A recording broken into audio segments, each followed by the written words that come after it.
خليكم ويانا فيديوهات جديدة ان شاء الله. عندنا هواي شغلات جديدة، تابعونا. تعبتونا ترى، تابعونا. لا لايكات. ومرحبا متابعينا، ورجعنا لكم فيديو جديد. طبعا تاخرنا عليهن الافراخ، ما عزلتهن، بس اليوم راح اعزلهن ويترتبا. يعني بهالعمر لا تخافون، تلحق عليهن تقدر تسويهن اليفات.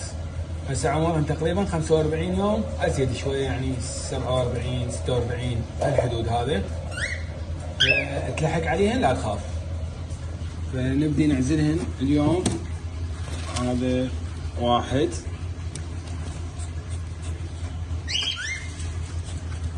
وهذا الثاني،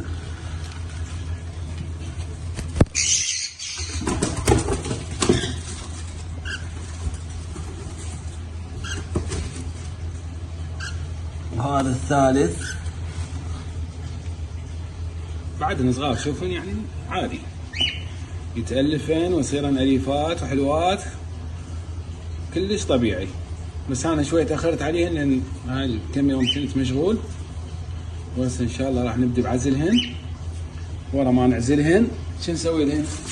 شوية نجوعهن، يعني تقريبا كم ساعة، ساعتين ثلاثة، ما عليهن شيء، حتى يتعلمن عن السريلاك والسرنجة وأمورهن ماشية.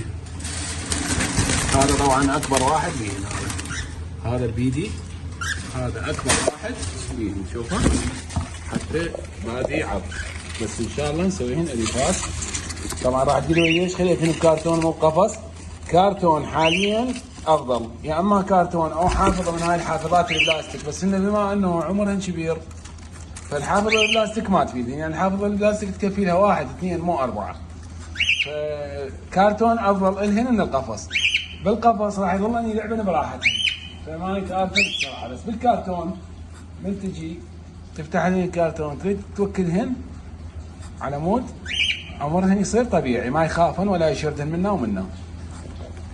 خليكم ويانا فيديوهات جديدة ان شاء الله. عندنا هواي شغلات جديدة، تابعونا. تعبتونا ترى، تابعونا. لا لايكات، لا تعليقات، ولا اشتراك بالقناة. علقونا على كل فيديو ينزل تعليق، حتى لو نقطة ما تخسر شيء. وسوي لايك وتابعني، وفيديوهات جديدة ان شاء الله بالايام القادمة.